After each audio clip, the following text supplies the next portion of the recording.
Minha gente, salve, salve! Que alegria chegar até você! Seja bem-vindo, seja bem-vinda, seja bem-vinde ao programa de arte e cultura da TVE.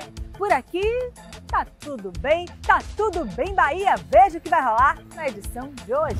No programa de hoje, tem uma reportagem especial sobre escritores de axé, a música do grupo Trinca da Paz e a obra do artista visual de Alagoinhas, Adriana Machado.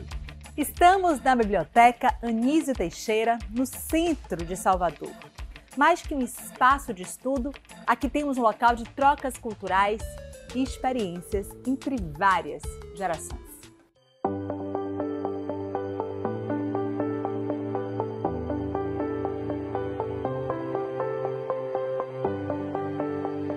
Anísio Teixeira, grande educador baiano, visionário, não só dá o nome a essa biblioteca, como também fundou, né, dona Laura? 75 anos da Biblioteca Anísio Teixeira, desses 75, 23 anos a senhora está presente nessa história. Qual é a história desse lugar, dessa biblioteca que está com a casa toda linda, toda reformada?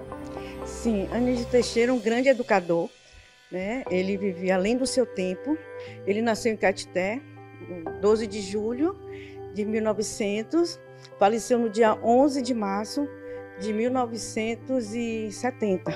Ele deixou um grande legado para nós, além dos seus estudos, além da transmissão, da valorização da escrita, da leitura, da educação.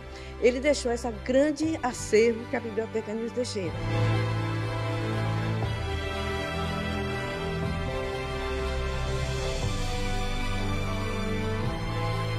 A biblioteca ela vem se modernizando, não só no seu equipamento, mas no seu acervo.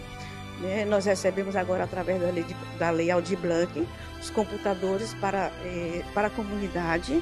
Nós trabalhamos com pessoas em situação de rua, onde nós oferecemos uma programação de inclusão digital. Né? Temos aqui alguns cursos de Libras.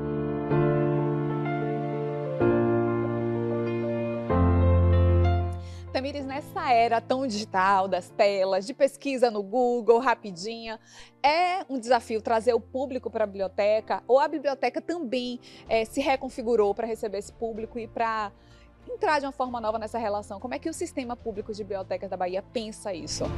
Com certeza é um desafio, são públicos novos, temos as tecnologias de informação e comunicação, então o propósito do Sistema Estadual de Bibliotecas, dentro das suas 7 bibliotecas, inclusive aqui a Anísio Teixeira, na qual estamos, foi de trazer uma programação cultural voltada para essas tecnologias. Então nós temos os materiais informacionais, mas também adequamos aos computadores, os Kindles, ou seja, tecnologias assistivas como o óculos Orcam. Então nós estamos trazendo esses materiais para dialogar com esse público, através de intervenções lúdicas, rodas de conversa, através de atrações que dialoguem com esse público e também façam com que eles percebam que a gente consegue fazer essa troca do livro, da leitura e da escrita, essa mediação também pela mediação tecnológica.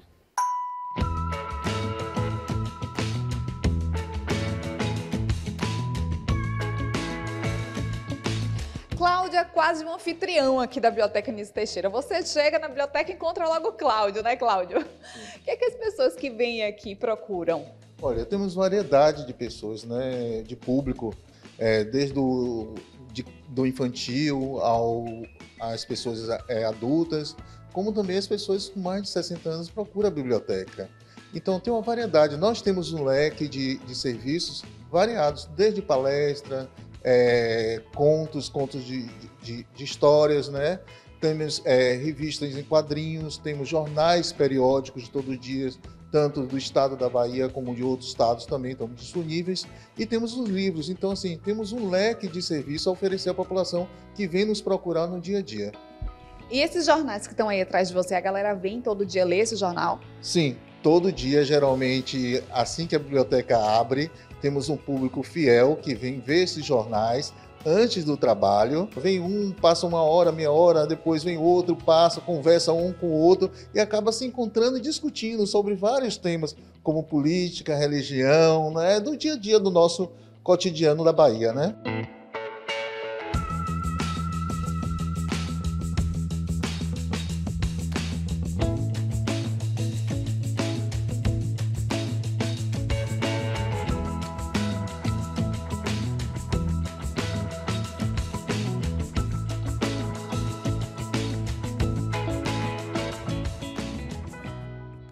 Viva, viva! Um viva enorme às bibliotecas.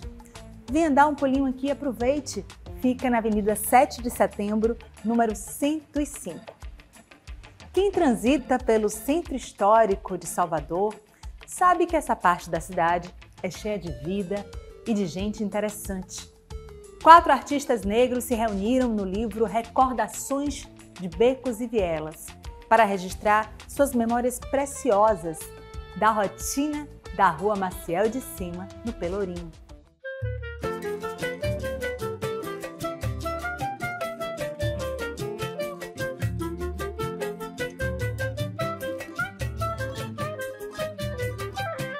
Bom, o Centro Histórico é portal para muitas inspirações.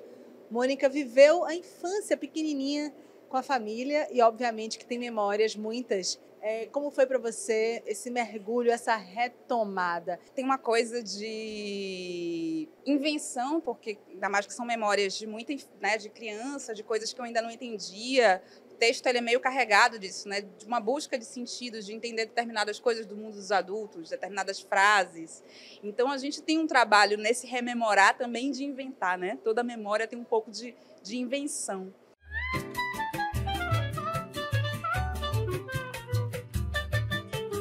Quando eu pensei esse livro, eu fiquei pensando que poderia ser um livro...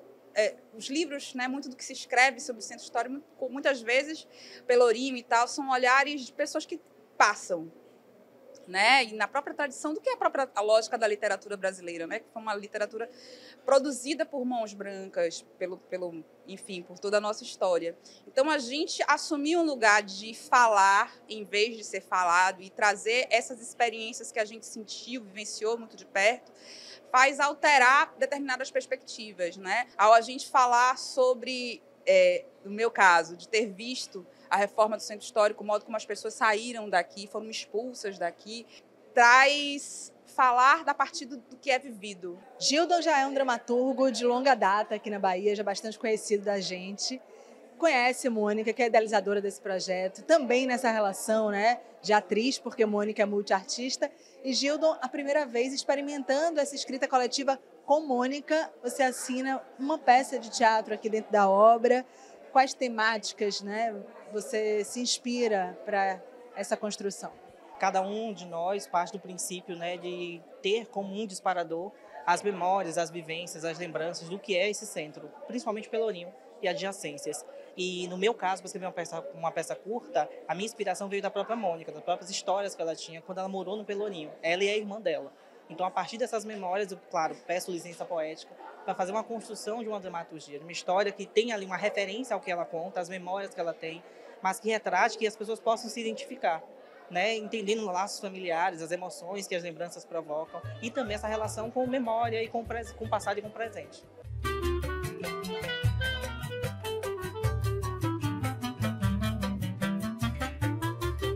Eu sou convidado, né, contratado para entregar 5 poemas. E são 5 poemas que são 2 poemas visuais, 3 poemas discursivos, em que eu parto dessa ideia de crônica, de relatar esses trajetos que foram acontecendo a partir de nossas derivas, de nossas conversas, porque eram diálogos não só ativados por nossas memórias, mas diálogos entre nossos processos, né? Que se encontraram na Praça da Sé, bem no início da década de 30, ela moradora de um pensionato no Centro Histórico, ainda de família, que veio de Salinas estudar as primeiras letras de Salvador. Porque esse livro foi escrito a partir de andanças, né? Da gente andando junto, conversando, rememorando, contando histórias uns para os outros, e aí a gente percebendo o que poderia ser imagem, o que poderia ser texto.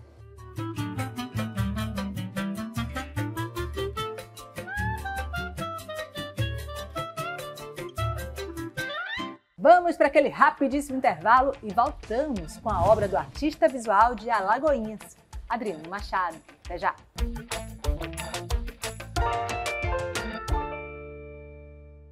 O testemunho de uma vivência traz para a experiência de quem lê um livro um sabor especial. Escritores de axé são pessoas iniciadas na religião de matriz africana e que partilham seus saberes e histórias a partir de um olhar de quem vive essa cultura de dentro.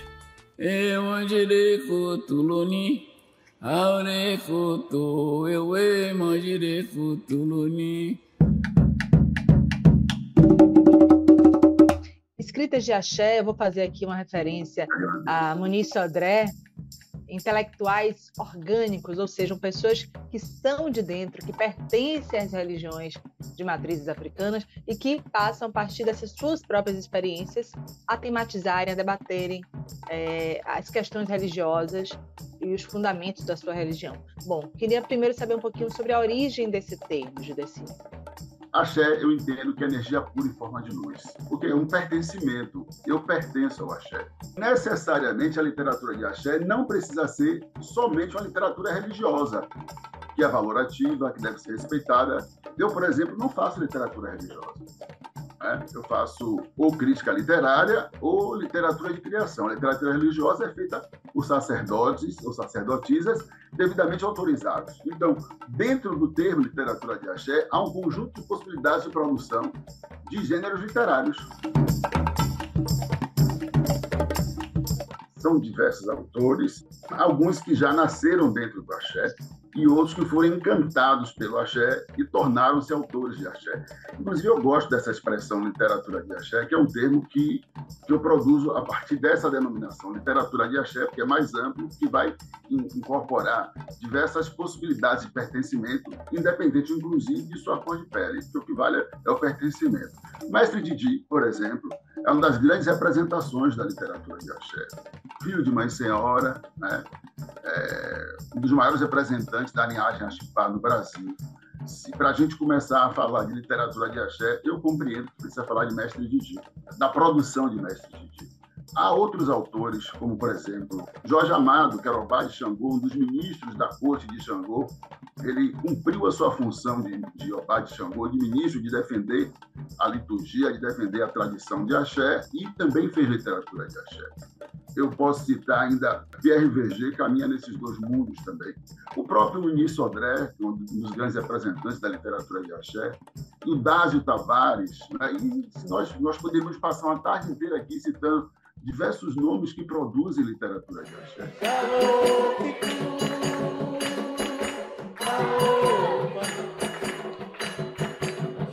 Outro nome importante dentro dessa linhagem é o de Marco Aurélio Luz, o Juobá do terreiro Ilê Axipá. Entre seus livros publicados está Ilê Axipá, um terreiro na história, que conta sobre a contribuição da comunidade urbana para o território brasileiro, a qual a família de Mestre Didi é oriunda. Há muito tempo eu falo de uma epistemologia, vamos dizer assim, do vivido concebido. O vivido, a vivência na comunidade para você conceber as coisas, você ter as referências comunitárias e a pressão, vamos dizer assim, da ética, da tradição comunitária para você poder se expressar. Inclusive na nossa tradição, os ogés, os sacerdotes, eles não podem falar, mas podem escrever. O Mestre Didi foi um grande escritor. Escreveu vários livros, livros de contos, livros sobre a tradição dos orixás e também escreveu sobre Yorubá tal qual se fala, tudo isso no sentido de elevar a tradição, além de ser um escultor conhecido internacionalmente.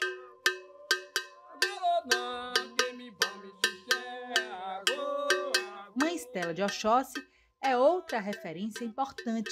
Na literatura, desde 1988, a Ialorixá do Opoafonjá, imortal da Academia de Letras da Bahia, foi homenageada com a instalação de sua fotografia na sala principal da ABL.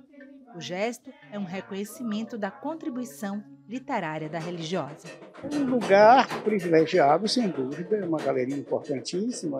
Basta ver os vultos que estão aqui, não é? Ela está junto de um ex-governador, não é? Perto está o Calazans, lá de frente está Rui Barbosa. É o lugar que ela merece, não é? E eu sentia essa falta. Eu fico muito feliz de ter sido convidada por o presidente Ordep para ser conselheira. E logo quando a gente começou a conversa, ele me disse que teria essa possibilidade da gente colocar um retrato dela vindo da família de Mário Cravo. Aí eu imaginei duas pessoas excepcionais, Mário Cravo e Mãe Estela, a gente tinha que se virar para poder isso acontecer. Então, Mãe Estela deixou para a gente muitos livros, muitos ensinamentos, palavras. Tem textos de Mãe Estela que a gente se emociona muito. A escrita dela proporcionou milhões de caminhos para as pessoas, né? Ela trouxe Meu Tempo é Agora, que foi uma reflexão que ela fez para o pessoal de Candomblé, para quem estava chegando, para quem está iniciando, como se comportar, como se vestir, como agir. Então aquilo ali virou uma bula para a gente, né? Uma bíblia, né? Ela escreveu outros e outros livros que com certeza a gente nunca vai esquecer. Oromima, Oromima, Oromima, Oiabadoa, Ieiu. Se tem uma coisa que nunca falta na vida da gente que vive aqui na Bahia, é novidade boa na música. Dessa vez, um power trio unido pelo teatro e pela religiosidade de matriz africana. Estamos falando da banda Trinca de Paz.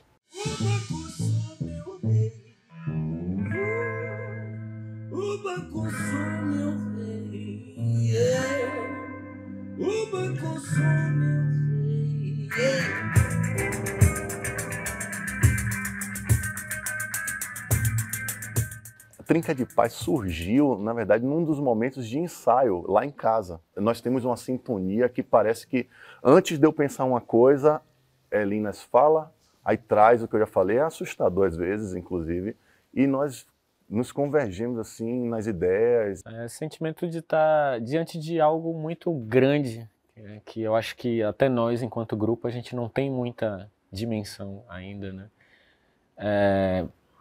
Porque ao mesmo tempo que a gente está junto, né, somos muito atravessados por diversas energias. Né, daquela pegada de misturar elementos africanos com elementos do rock and roll, com elementos do rap, né? Xangô, com o seu Oxê, as os sete céus.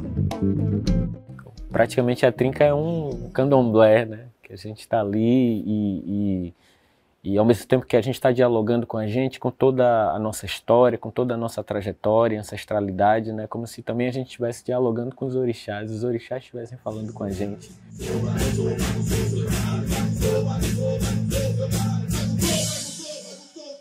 Como é que funciona esse processo criativo nosso, né? Porque assim, nós somos de áreas distintas, de gostos também distintos, mas a gente tem muita coisa em comum, né, do ponto de vista musical. Nunca determinamos os temas das nossas músicas, né? Acaba que as ideias vêm surgindo, né?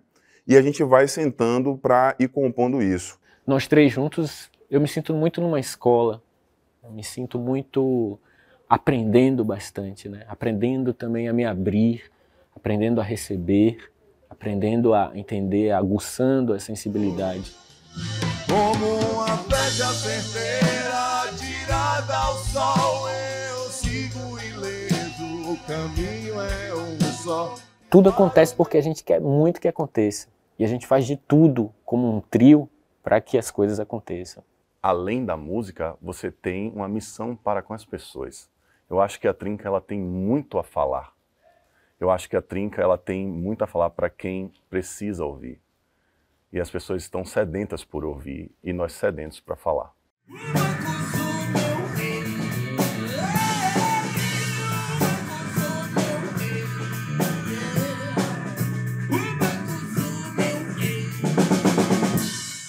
De Alagoinhas para o mundo.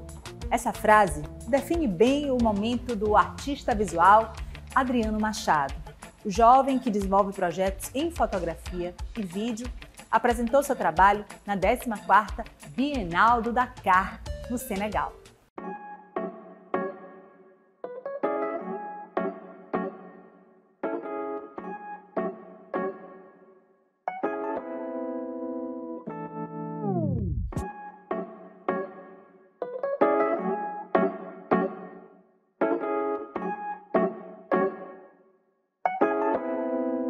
Já chegando na Casa Ateliê de Adriano Machado, a gente percebe como ele utiliza objetos que normalmente são vistos como corriqueiros para, através da fotografia, criar novas narrativas, que eu acho incrível, assim, que junta o inusitado com o comum, não é, o seu trabalho?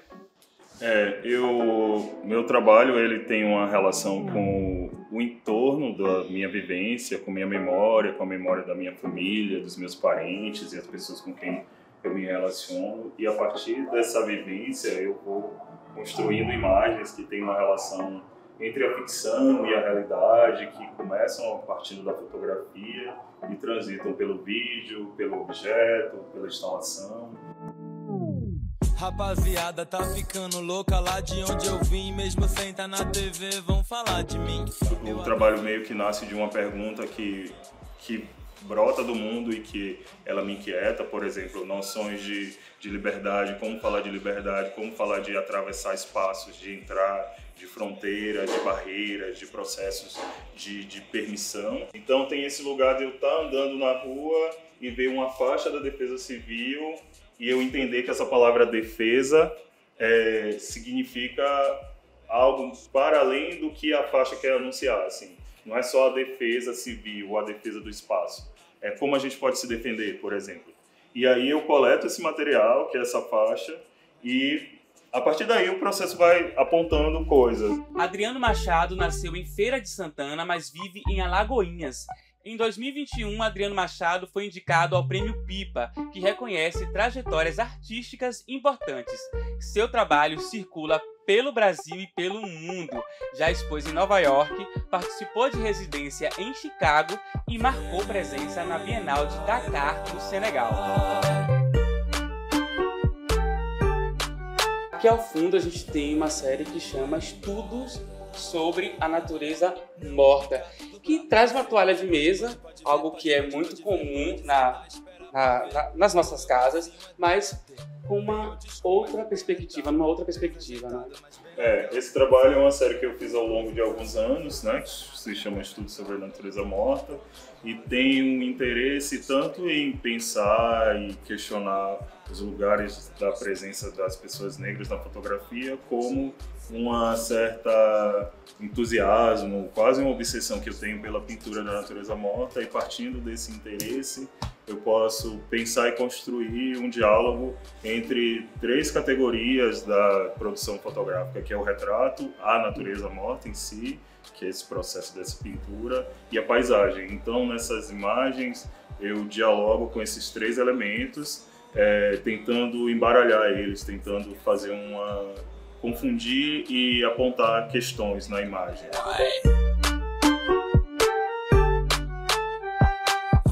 Se você fosse resumir as temáticas, os temas que mais te provocam, te inspiram, quais seriam esses temas? Assim?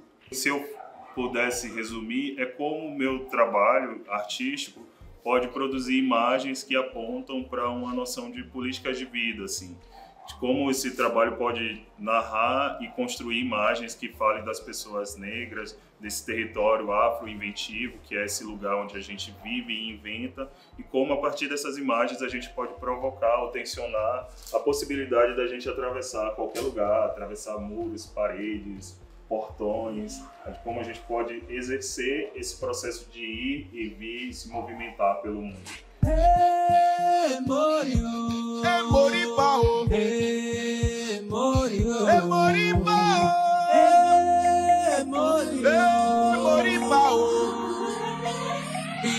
Com África no sangue, chegou de lá, minha cor, não nego que eu vim cantar.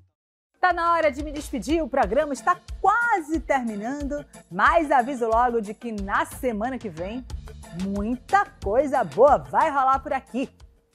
Trazer um pouco dos saberes dos povos indígenas, trazer um pouco da aldeia para dentro da universidade. Então a gente está aqui muito feliz hoje e eu me sinto bem representada aqui por todos vocês e acredito na educação. E a educação é justamente isso que a gente está fazendo aqui agora. Muito obrigada pela companhia, pela audiência carinhosa de sempre. Um beijo no coração e até o próximo Bem Bahia.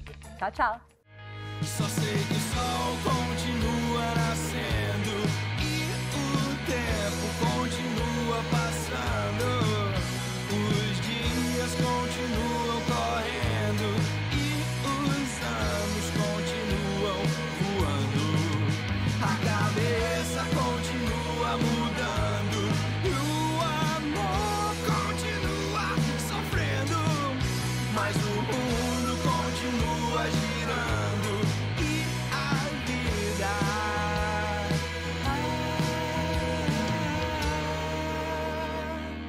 eu continuo vivendo.